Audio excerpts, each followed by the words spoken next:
Hey everyone, my name is Timothy Mon here with A Key to Spain, and in this video I'm visiting the autonomous community of Asturias in the north of Spain. Asturias is an autonomous community located in the north of Spain.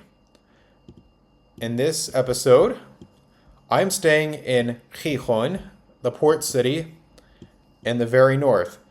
But in this episode, we are starting out in Picos de Europa, which is around here. Then next we're going to Covadonga, then to Lastres, and then I'll finish the video in Gijon itself. And where I'm standing right now is a national park here in Spain called Picos de Europa. I believe in English it's the Peaks of Europe. And yeah, you can see it's just natural, pristine beauty. Just a wonderful place to spend summer in Spain. Take a look at these. These are saffron flowers. You look through here. The reason why saffron is so expensive is because people have to hand pick these. But, I mean, if I were a plant, this would be a heck of a place to thrive in. So then, you might be wondering too, how is the summer weather here in Asturias? It is late July, and even though the sun is very hot and intense, the actual ambient temperature up here is probably around 77 degrees Fahrenheit, which I believe maybe in Celsius it would be around 24. So a very pleasant summer weather, especially if you're like me and you come from Florida or the south of the United States in general. I mean, I imagine if some of you are watching from like Arizona, this type of weather and scenery would be heaven on earth. So yeah, I just love being in the north of Spain during summer for that reason. So I got to be a little careful about how I'm walking here, but yeah, you can see right behind me that I'm just walking down back to the parking lot so that we can continue the tour. But I don't know what else to say, except this feels like the Switzerland of Spain, and yeah, obviously a lot cheaper too. But beautiful, beautiful weather out here. Really great day to be walking like this. One of the prettiest footpaths I've seen in the world. Certainly among them. Let's see if I can pet him. Yeah, this one's really chill. Man, if I were a cow, this would be a heck of a place to live.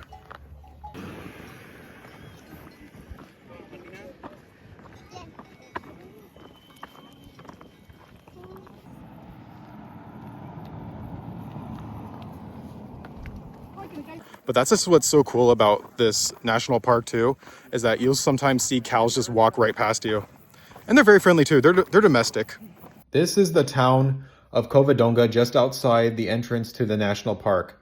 Covadonga is important to the Christians of Spain because this is where the Reconquest started. So this town, to Spaniards, is more or less how like Philadelphia is to Americans in the United States of America, where you have Independence Hall and the Liberty Bell. This is the Spanish equivalent of that. So that's why so many pilgrims and people fascinated by history come to this site to visit. And the cave is where the soldiers would go to pray to the Virgin Mary before marching into battle. And as history shows, the war was successful. In a nearby town called Cangas de Onís, I went to a restaurant where they had a gluten-free version of Cachopo, which is basically a Spanish version of chicken cordon bleu. And on the inside is veal, cheese, and ham. Right by the bus station. Check it out. Free blackberries. Plenty of them here. Next, it was off to the picturesque seaside town of Lastres, which has this beautiful commanding Atlantic Ocean view. The architecture and the mountains and the water and the cloudiness gave me a similar vibe to being in the Azores Islands of Portugal. If any of you have ever been there, very similar climate, similar architecture. Yeah, it was very cool to see as part of that day tour that we were doing. So yeah, now I'm here in the old center of Gijon, here in Asturias, Spain. As you can see, it's honestly a little rundown. It's not my favorite part of the city that I've been to. I like the newer center better, ironically. Usually the older center is better, but in this case, honestly, not that much in my opinion. So yeah, I tried to go to this restaurant and bar in the center, And they were just, I wouldn't say they were rude, but they were just telling some things to me that didn't make any sense. Like, even though the restaurant was completely empty and they were technically open now, they said that they were full. And then I tried to go to the bar. I asked about what about the bar, and then he told me to come back, I guess at 1:30. I don't know. I wasn't exactly sure what he was telling me in response, but I just decided to leave and, you know, patronize a place that actually, you know, wants my business. And I don't know, man, sometimes these restaurants and other stores in Europe have rules or idiosyncrasies or policies that just don't make any sense. And in a lot of cases, I just prefer, like, you know, if I'm going to be a paying customer, just to support a place that actually wants my service and wants, you know, to support a place that actually wants my money and my patronage. So yeah, I mean, that's the beauty of capitalism.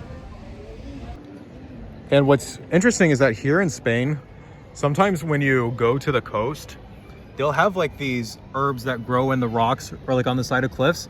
And there's this particular one down here that when you pick it, it literally smells like lemon. It's really interesting. I think it's edible, but I gotta double check. I gotta find out what the name of this is. And just a heads up about buying t-shirts in Spain. For some reason, I think their sizes are different than sizes in the United States. So I tried on a medium t-shirt here in Gijon. It looks like this. So I tried it on and it was very small and tight. In the United States, I'm actually a medium size when it comes to cotton t-shirts, but here in Spain, I'm actually a large. I don't know why exactly that is, but just as a word of advice, when you come here to Spain to buy shirts, you gotta think one size higher. So if you're a large in America, you gotta be an extra large here. And if you're a small in America, you gotta be a medium here. Like, just imagine though, riding in one of these train cars back in the day when there was no AC and it would be a hot summer day, fully crowded. I already hate riding in modern trains with AC when there's a lot of people in them. Yeah, imagine, especially even getting stuck trying to go somewhere, the train breaks down or something. Ooh, that would be brutal.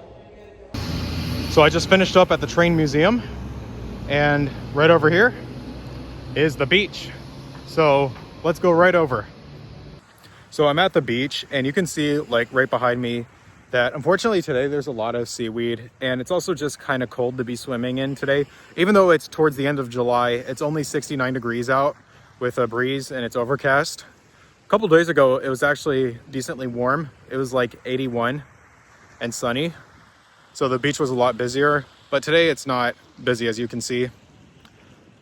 And the other thing too that's interesting though is that this water is actually decently warm. It's actually not like frigid cold like what you would expect being in such a mild summer climate. So I may swim here later today, I don't know. Maybe even tomorrow morning, but we'll see. And talk about being gluten-free here in Spain. This is all gluten-free pastries from a local bake shop here in Gijon. Yep, a dedicated gluten-free bakery made all these, and they look phenomenal. Okay, so I got my laptop right here, and if you are interested in moving to Asturias, I went ahead and picked the most expensive city in Asturias, which is Gijon. It's the port city on the water, and I went to numbeo.com to look up the price differences in terms of general expenses such as rent and groceries.